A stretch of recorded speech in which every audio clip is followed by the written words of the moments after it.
എന്താണ് macro economic policy എന്നുള്ള കാര്യമാണ് ആദ്യം ഡിസ്കസ് ചെയ്യാൻ പോകുന്നത്. കാരണം ചാപ്റ്ററിന്റെ പേരെന്നെ അറിയാം, എക്കണോമിക് എൻവോയ്മെന്റ് ഫോർ ബിസിനസ് എന്ന് പറഞ്ഞത്. ഓക്കെ, അപ്പോൾ എക്കോണമിയായിട്ട് ബന്ധപ്പെട്ട കാര്യമാണ്. അപ്പൊ അതിന് സ്വാഭാവികമായിട്ടും കൂടുതൽ എക്കോണമിനെ ഇൻഫ്ലുവൻസ് ചെയ്യാൻ പറ്റുന്ന ഗവൺമെന്റിനാണ്. അപ്പോൾ ആദ്യം തന്നെ പറയാൻ പോകുന്നത് ഗവൺമെന്റിന്റെ മാക്രോ എക്കണോമിക് പോളിസിനെ പറ്റിയിട്ടാണ്. ഓക്കെ, ഇപ്പോ മാക്രോ എക്കണോമിക് പോളിസി എന്ന് പറഞ്ഞു കഴിഞ്ഞാൽ ഇത്രയേ ഉള്ളൂ. ഗവൺമെന്റ് ഒരു എക്കോണമിനെ എന്ത് ചെയ്യുക, മാനേജ് ചെയ്യുക, കൺട്രോൾ ചെയ്യുക സെർട്ടൻ ആക്ഷനിലൂടെ. ഗവൺമെന്റ് കുറെ ആക്ഷൻസിലൂടെയാണ് എന്ത് ചെയ്യുക, നമ്മൾ എൻറ്റയർ എക്കോണമിനെ കൺട്രോൾ ചെയ്യുന്നത്. എക്കോണമിനെ കൺട്രോൾ ചെയ്യുക, മാനേജ് ചെയ്യുക എന്ന് പറഞ്ഞ ഉദ്ദേശിച്ച കാര്യം എന്താണ്? എക്കോണമിയുടെ ഗ്രോത്തിന് വേണ്ടിയിട്ടുള്ള കുറെ പോളിസീസ്, പ്ലാൻസ്, അതേപോലെ തന്നെ എന്ത് ചെയ്യുക, എന്താണ് ജോബ് ഓപ്പർച്യൂണിറ്റീസ് പ്രൊവൈഡ് ചെയ്യുക, പിന്നെ അതേപോലെ തന്നെ ഇൻഫ്ലേഷൻ കൺട്രോൾ ചെയ്യുക. അങ്ങനത്തെ കാര്യങ്ങളൊക്കെ എൻറ്റയർലി കവർ ചെയ്യുന്ന പോളിസിയാണ് മാക്രോ എക്കണോമിക് പോളിസി. അപ്പോൾ എന്താണെന്നുള്ളത് ഏറ്റവും സ്റ്റാർട്ടിങ്ങിൽ തന്നെ കൊടുത്തിട്ടുണ്ട്. Management of the economy by government. Government എന്ത് ചെയ്യുക, എക്കോണമിനെ മാനേജ് ചെയ്യുക. ആ മാനേജ് ചെയ്യുന്നതുമായിട്ട് ബന്ധപ്പെട്ട ആക്ഷൻസും പ്ലാൻസ് ഒക്കെ ആയിരിക്കും ഈ പറഞ്ഞിരിക്കുന്ന മാക്രോ എക്കണോമിക് പോളിസിയിൽ ഉണ്ടാവും. എന്ത് ആക്ഷൻസും ആവും. ഇപ്പോൾ ഗവൺമെന്റ് അണ്ടറിലാണ് ഇപ്പോൾ ടാക്സേഷൻ വരുന്നത്, അതാവാം. അല്ലെങ്കിൽ RBIയുടെ കുറെ എന്തുണ്ട്, റിപ്പോ റേറ്റ് ഇൻക്രീസ് ഡിക്രീസ് ഒക്കെ ചെയ്യുന്നൊക്കെ നമുക്കറിയാം. അപ്പോ അതായത് അത് ഇൻഫ്ലേഷൻ എന്ത് ചെയ്യാൻ വേണ്ടിയിട്ടാണ്, കൺട്രോൾ ചെയ്യാൻ വേണ്ടിയിട്ടാണ്. ഇങ്ങനെ തുടങ്ങുന്ന എൻറ്റയർലി ഈ ഗവൺമെന്റുമായിട്ട് ബന്ധപ്പെട്ട എൻറ്റയർലി വരുന്ന പ്ലാൻസ് ആൻഡ് ആക്ഷൻസ് ആണ് മാക്രോ എക്കണോമിക് പോളിസിയിൽ ഇൻക്ലൂഡ് ആയിട്ടുണ്ടാവും. അപ്പൊ മെയിൻ ആയിട്ട് ഈ മാക്രോ എക്കണോമിക് പോളിസിയിൽ വരുന്ന ഒബ്ജക്റ്റീവ്സ് ആണ് ഏറ്റവും ആദ്യം ഡിസ്കസ് ചെയ്യാനുള്ളത്. ഓക്കെ, രണ്ട് ഒബ്ജക്റ്റീവ് അവിടെ കൊടുത്തിട്ടുണ്ട്. Full employment of resources, at the same time price stability. Okay, അപ്പൊ ഇത് രണ്ടും ഒരുമിച്ച് പറയാം. ഒരുമിച്ച് പറയാൻ ഒരു റീസൺ ഉണ്ട്, അതുകൊണ്ടാണ് ഒരുമിച്ച് പറയുന്നത്. Okay, full employment of resources എന്ന് പറയുന്നത് എന്താ ഉദ്ദേശിക്കുന്നത്? അവിടെ തന്നെ ഞാൻ കറക്റ്റ് കൊടുത്തിട്ടുണ്ട്. നമ്മൾ മെയിൻ ആയിട്ട് ഗവൺമെന്റിന്റെ ഒബ്ജക്റ്റീവിൽ വരേണ്ട സംഭവം എന്ന് പറയുന്നത് ഒരു എക്കോണമിയുടെ എംപ്ലോയ്മെന്റ് ഓപ്പർച്യൂണിറ്റീസ് അല്ലെ. നമ്മൾ ഒരു ഗവൺമെന്റിന് നല്ല ഭരണമാണോ അല്ലയോ എന്നൊക്കെ നമ്മൾ എങ്ങനെ നോർമലി ചെക്ക് ചെയ്യാറ്? നമ്മളെ അൺഎംപ്ലോയ്മെന്റ് റേറ്റ് കുറയുന്നുണ്ടോ എന്നൊക്കെ നോക്കിയിട്ടാണ് അല്ലെ. ഇന്ത്യയുടെ അൺഎംപ്ലോയ്മെന്റ് റേറ്റ് കൂടുകയാണെങ്കിൽ നമ്മൾ പറയും ഗവൺമെന്റിന്റെ എന്ത് ചെയ്തിട്ടില്ല, ഗവൺമെന്റ് ഒബ്ജക്റ്റീവ് കറക്റ്റ് ആയിട്ട് അവര് മീറ്റ് ചെയ്യുന്നില്ല, അത്ര ഭരണം പോരാ എന്നൊക്കെ പറയാറുണ്ട്. അപ്പോൾ one of the main objective എന്ത് തന്നെയാണ്? ഫുൾ എംപ്ലോയ്മെന്റ് ഓഫ് റിസോഴ്സസ് ആണ്. അപ്പോൾ അൺഎംപ്ലോയ്മെന്റ് റേറ്റ് കുറക്കുക, കൂടുതൽ എന്ത് ചെയ്യുക, എംപ്ലോയ്മെന്റ് റേറ്റ് കൂട്ടുക. അതൊക്കെയാണ് നമ്മളുടെ എന്ത് ചെയ്യുക, ഫുൾ എംപ്ലോയ്മെന്റ് ഓഫ് റിസോഴ്സ് എന്ന് പറയുന്ന ഒബ്ജക്റ്റീവ് കൊണ്ട് ഉദ്ദേശിക്കുന്നത്. Okay, at the same time രണ്ടാമത്തെ ഒബ്ജക്റ്റീവ് ആണ് എന്ത്? Price stability. പ്രൈസ് സ്റ്റെബിലിറ്റി എന്ന് പറഞ്ഞ ഉദ്ദേശം എന്താണ്? നമ്മൾ എന്ത് ചെയ്യുക, ഇൻഫ്ലേഷൻ വേണം. ഇൻഫ്ലേഷൻ ഒരിക്കലും എന്ത് ചെയ്യാൻ പാടില്ല, സീറോ ആക്കിയിട്ട് വെച്ച് കഴിഞ്ഞാൽ അത് കറക്റ്റ് ആവില്ല. കാരണം സീറോ ആയി കഴിഞ്ഞാൽ അത് എന്ത് ചെയ്യുക, നെഗറ്റീവിലോട്ട് പോകാനുള്ള സാധ്യത കൂടുതലാണ്. വിച്ച് മീൻസ് നമുക്ക് എന്ത് ചെയ്യുക, ആ ഒരു സിറ്റുവേഷൻ നമ്മൾ ഡിഫ്ലേഷൻ എന്ന് വിളിക്കാം.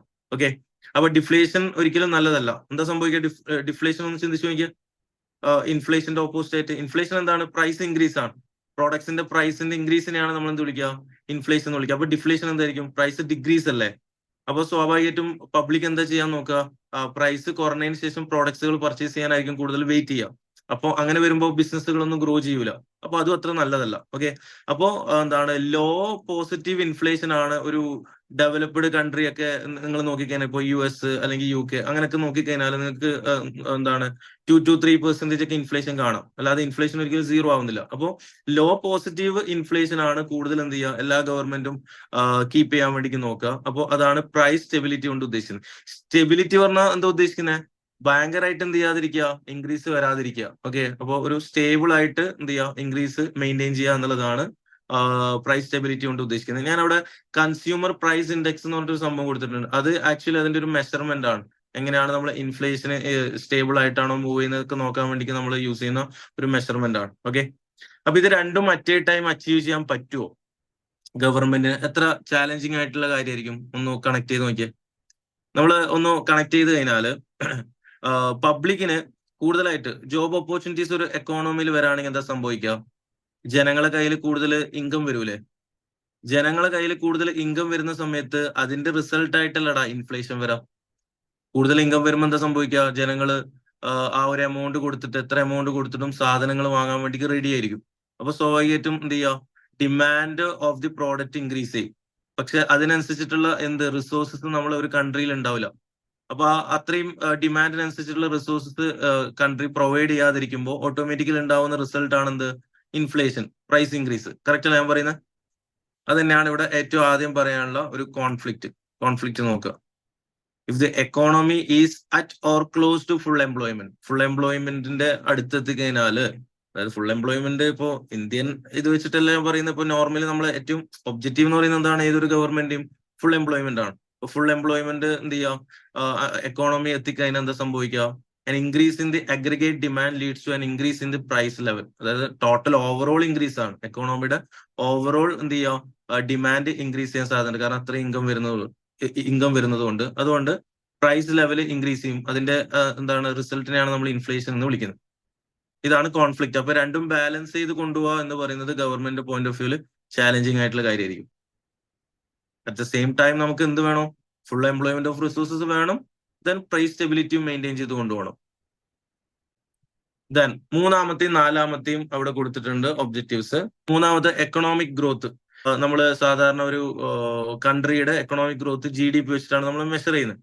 ദെൻ GDP നോർമലി എന്താണ്? നമ്മള് കമ്പനീസിന്റെ ഔട്ട്പുട്ട് ഇൻക്രീസ് ചെയ്യുമ്പോൾ, സെയിൽസ് റവന്യൂ ഇൻക്രീസ് ചെയ്യുമ്പോൾ, ബിസിനസ് ഒക്കെ ഗ്രോ ചെയ്യുന്ന റിസൾട്ട് ആയിട്ടാണ് ഈ GDP ഇൻക്രീസ് ചെയ്യുന്നുണ്ടാവുക. അപ്പോൾ GDP ഇൻക്രീസ് ചെയ്യുന്നത് ഒരു എക്കണോമിക് ഗ്രോത്തിന്റെ ഇൻഡിക്കേഷൻ ആണ്. അതേപോലെ തന്നെ ലിവിങ് സ്റ്റാൻഡേർഡ് മെച്ചപ്പെടാം, ഒരു കൺട്രിയുടെ ലിവിങ് സ്റ്റാൻഡേർഡ് മെച്ചപ്പെടാം എന്ന് പറയുന്നത് എക്കണോമിക് ഗ്രോത്തിന്റെ എന്താണ്? ഇൻഡിക്കേഷൻ ആണ്. ഓക്കെ, അതൊരു ഒബ്ജക്റ്റീവ് ആണ്. അതേപോലെ തന്നെ വേറൊരു സംഭവമാണ് balance of payment equilibrium. Export ഇമ്പോർട്ടിനേക്കാളും കൂടുതലായി കഴിഞ്ഞാൽ എന്താ സംഭവിക്കുക?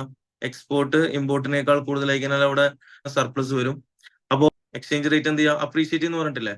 ഓക്കെ, അതേപോലെ തന്നെ ഇമ്പോർട്ട് എക്സ്പോർട്ടിനേക്കാൾ കൂടുതലായി കഴിഞ്ഞാൽ നമ്മള് എക്സ്ചേഞ്ച് റേറ്റ് എന്ത് ചെയ്യും? ഡിപ്രീഷിയേറ്റ് എന്ന് പറഞ്ഞിട്ടുണ്ട് അല്ലെ? അപ്പൊ ഇത് ബാലൻസ് ചെയ്ത് കൊണ്ടുപോകുക എന്ന് പറയുന്നതും ഗവൺമെന്റിന്റെ വൺ ഓഫ് ദി ഒബ്ജക്റ്റീവ് ആണ്. പേയ്മെന്റ് എന്ത് ചെയ്യുക? അധികം സർപ്ലസും ഡെഫിസിറ്റും വരാതെ ബാലൻസ് ചെയ്ത് കൊണ്ടുപോകുക എന്ന് പറയുന്നതാണ് ഇവിടെ ഉദ്ദേശിച്ചത്. ഇവിടെ നമുക്ക് കോൺഫ്ലിക്റ്റ് വരാൻ സാധ്യതയുണ്ട്. നിങ്ങളൊന്ന് ചിന്തിച്ച് നോക്കുക. എക്കണോമിക് ഗ്രോത്ത് എന്ന് പറയുന്നത് ആക്ച്വലി എന്താണ്? നമ്മളെ എക്കോണമി വളരുന്നത് എല്ലാം കണക്റ്റഡ് ആട്ടോ. നേരത്തെ പറഞ്ഞല്ലോ, ഫുൾ എംപ്ലോയ്മെന്റ് ഓഫ് റിസോഴ്സസ് ആയിട്ട് ബന്ധപ്പെട്ടിട്ടാണ് ഈ പറഞ്ഞിരിക്കുന്ന എക്കണോമിക് ഗ്രോത്തും വരാം. അപ്പൊ ആൾക്കാരുടെ കയ്യിലേക്ക് നല്ല ഇൻകം വരുന്ന എന്താണ് ഭാഗമായിട്ടാണ് എന്ത് വരുന്നത്? എക്കണോമിക് ഗ്രോത്ത് വരുന്നത്. അപ്പോ എക്കോണമി ഗ്രോ ചെയ്തതിന് എന്താ സംഭവിക്കുന്നത്? നമ്മളെ എന്താണ് റിസോഴ്സസ്, അതായത് ഇത്രയും ജനങ്ങൾക്ക് എന്ത് ചെയ്യുക, യൂസ് ചെയ്യാനുള്ള റിസോഴ്സസ് ചിലപ്പോൾ ഒരു കൺട്രിയിൽ ഉണ്ടാവില്ല. അപ്പൊ സ്വാഭാവികമായിട്ട് നമ്മൾ എന്ത് ചെയ്യേണ്ടി വരും?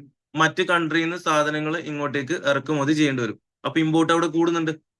അപ്പൊ ഇത് ബാലൻസ് ചെയ്ത് കൊണ്ടുപോകാന്ന് പറയുന്നത് ബുദ്ധിമുട്ടല്ലേ? Economy at the same time grow ചെയ്യണം. അങ്ങനെ ഗ്രോ ചെയ്യാൻ വേണ്ടി നോക്കുമ്പോൾ നമ്മൾ എന്ത് ചെയ്യേണ്ടി വരും? ചിലപ്പോൾ പുറമേന്ന് സാധനങ്ങൾ ഇമ്പോർട്ട് ചെയ്യേണ്ടി വരും. കാരണം ഇത്രയും പബ്ലിക്കിന് എന്ത് ചെയ്യുക, യൂസ് ചെയ്യാൻ വേണ്ടിയിട്ടുള്ള സാധനങ്ങൾ ചിലപ്പോൾ നമ്മളെ എവിടെ അവൈലബിൾ ആവില്ല, നമ്മളെ കൺട്രിയിൽ അവൈലബിൾ ആവില്ല. അപ്പൊ സ്വാഭാവികമായിട്ടും പുറത്തുനിന്ന് ഇമ്പോർട്ട് ചെയ്യേണ്ട സിറ്റുവേഷൻ വരും. അപ്പൊ നമുക്ക് ബാലൻസ് ഓഫ് പേയ്മെന്റ് ഇക്വിലിബ്രിയം ഭയങ്കരമായിട്ട് ബുദ്ധിമുട്ടാവും. ഓക്കെ, അപ്പൊ ഈ രണ്ട് ഒബ്ജക്റ്റീവ് അറ്റ് എ ടൈം എന്ത് ചെയ്യുക, മീറ്റ് ചെയ്യാന്ന് പറയുന്നത് അഗെയിൻ ബുദ്ധിമുട്ടായി. അപ്പൊ അവിടെ ഒരു കോൺഫ്ലിക്റ്റ് വന്നു. Economic growth is an increase in real GDP. ഇപ്പൊ ഓൾറെഡി പറഞ്ഞു, GDP-യുടെ ഇൻക്രീസ് ആണ് actually one of the indication ആയിട്ട് പറയുന്നത്. Leading to higher living standard. അതിന്റെ ഭാഗമായിട്ട് GDP കൂടുതലുള്ള കൺട്രിക്ക് ലിവിംഗ് സ്റ്റാൻഡേർഡ് മെച്ചപ്പെടും. ഓക്കെ, കാരണം അത്ര എന്ത് ചെയ്യുക, ഔട്ട്പുട്ട് നമ്മുടെ കമ്പനീസ് നിന്ന് വരുമ്പോഴാണ് നോർമൽ GDP ഇൻക്രീസ് ചെയ്യുന്നുണ്ടാവും. Okay, then balance of payment stability refers to a limited current account deficit or surplus. എന്ത് ചെയ്യാതിരിക്കുക? അധികം എക്സ്പോർട്ടും ഇമ്പോർട്ടും എന്ത് ചെയ്യുക? ബാലൻസ് ചെയ്ത് കൊണ്ടുപോകുക. ഓവറായിട്ട് എക്സ്പോർട്ട് വന്നതിനാലും നമ്മളെ അപ്രീസിയേഷൻ സംഭവിക്കുന്നു ഓൾറെഡി പറഞ്ഞിട്ടുണ്ട്. അതേപോലെ ഓവറായിട്ട് ഇമ്പോർട്ട് വന്നതിനാൽ എന്താണ്? ഡിപ്രീഷിയേറ്റ് ചെയ്യുന്നു പറഞ്ഞിട്ടുണ്ട്. അപ്പൊ അത് ബാലൻസ് ചെയ്ത് കൊണ്ടുപോകുക, അധികം ഡെഫിസിറ്റും സർപ്ലസും ഇല്ലാതെ. ഓക്കെ, അതാണ് രണ്ട് ഒബ്ജക്റ്റീവ് ആയിട്ട് കൊടുത്തിരിക്കുന്നത്. നെക്സ്റ്റ് ഇവിടെ വരുന്ന കോൺഫ്ലിക്റ്റ് എന്താന്ന് പറഞ്ഞേ? A higher rate of economic growth will cause higher level of consumer spendings.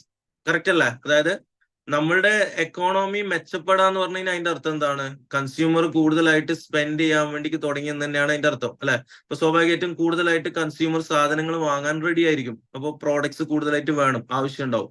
പക്ഷെ അത്രയും സാധനങ്ങൾ ചിലപ്പോൾ നമ്മൾ എവിടെ അവൈലബിൾ ആവില്ല, നമ്മളെ കൺട്രിയിൽ അവൈലബിൾ ആവില്ല. Therefore, there will be a rise in import spendings which will tend to cause a deterioration in the current account. എന്താ സംഭവിക്കുക? അതിന്റെ ഭാഗമായിട്ട് നമ്മളുടെ എന്താണ് കറണ്ട് അക്കൗണ്ട് ഡെഫിസിറ്റ് വരാനുള്ള സാധ്യത ഉണ്ട്. കാരണം കൂടുതലായിട്ട് നമ്മൾ എന്ത് ചെയ്യാൻ പോവാണ്? ഇമ്പോർട്ട് ചെയ്യാൻ പോവാണ്.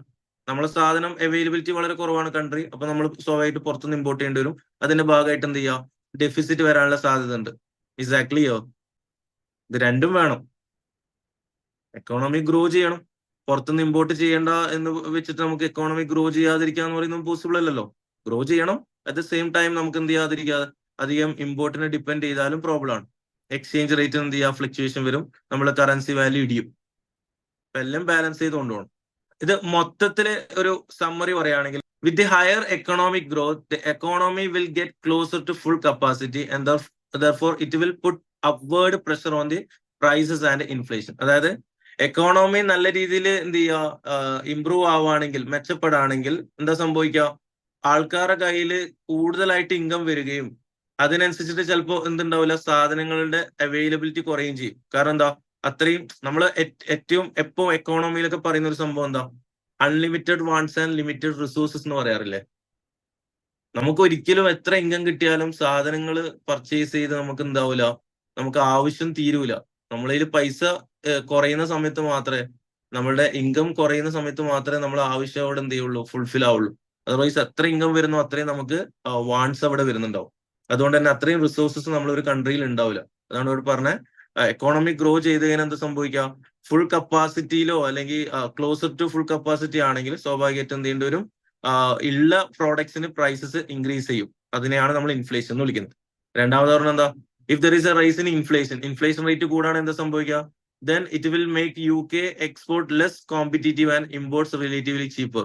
നമ്മളിവിടെ എന്താണ് ഇൻഫ്ലേഷൻ കൂടിക്കുന്ന സംഭവിക്കുക, നമ്മൾ UK ബേസ്ഡ് ആണെന്ന് വിചാരിച്ചാൽ മതി. നമ്മൾ UK ബേസ്ഡ് കോഴ്സ് നമ്മൾ UK അല്ലേ എപ്പോഴും എക്സാമ്പിൾ ആയിട്ട് പറയാ. അപ്പോ UK എക്സ്പോർട്ട് ലെസ് കോമ്പറ്റീറ്റീവ് ആവും. കാരണം എന്താ, നമ്മളെ പ്രോഡക്റ്റ് ഫോറിൻ കസ്റ്റമേഴ്സിന് കോസ്റ്റ്ലിയർ ആയിട്ട് വരൂലേ. ഇൻഫ്ലേഷൻ ഏത് കൺട്രിയിലാണോ കൂടുതൽ, ആ കൺട്രിയുടെ പ്രോഡക്ട്സിന് ഇൻക്രീസ് വരുമല്ലോ, പ്രൈസ് ഇൻക്രീസ് ചെയ്യൂലേ. അത് പുറമേയുള്ള രാജ്യക്കാർക്ക് എന്ത് ചെയ്യുക, അത്രയും പ്രൈസ് കൂടിയ പ്രോഡക്റ്റ് വാങ്ങാൻ താല്പര്യം ഉണ്ടാവില്ലല്ലോ. അതുപോലെ തന്നെ നമ്മളെ കൺട്രിയിലെ ആൾക്കാരെ തന്നെ നമ്മളെ പ്രോഡക്ട്സ് വാങ്ങാണ്ടാവൂലേ. പ്രത്യേകിച്ച് ഇമ്പോർട്ട്സിന് എന്ത് ചെയ്യുക, ഇമ്പോർട്ട് കുറച്ചും കൂടി ചീപ്പർ ആവും. കാരണം മറ്റു കൺട്രിയിൽ ഇത്രയും ഇൻഫ്ലേഷൻ ഉണ്ടാവില്ല.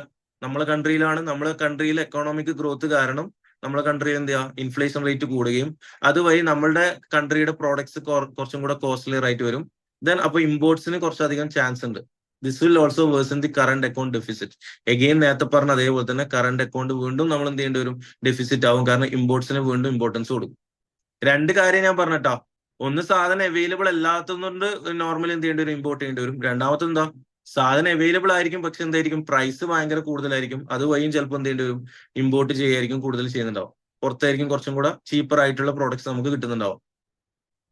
Then last and final, an appropriate distribution of income and wealth. Income കൂടുതലുള്ള ടാക്സ് പേ ചെയ്യുക, അത് പല രീതിയിൽ നമ്മളെ സബ്സിഡി ആയിട്ടും ഡിസ്ട്രിബ്യൂട്ട് ചെയ്ത് കൊടുക്കുക എന്നുള്ളതാണ് actually one of the main government objective ആയിട്ട്. കൂടുതലായിട്ടാണ് എന്ത് ചെയ്യുന്നത്, ടാക്സേഷനിലൂടെയാണ് ഇതൊക്കെ കൂടുതലായിട്ട് ചെയ്യുന്നുണ്ടാവും. അതേപോലെ സബ്സിഡി കൊടുക്കുന്നതിലൂടെ എന്ത് ചെയ്യുക, അല്ലെങ്കിൽ നമ്മളെ പബ്ലിക്കിലേക്ക് എന്തൊക്കെ ഹെൽപ്പുകൾ ഗവൺമെന്റ് ഭാഗത്തുനിന്നുണ്ടാവോ, അതൊക്കെയാണ് ഈ പറഞ്ഞിരിക്കുന്നതിന്റെ എക്സാമ്പിൾ.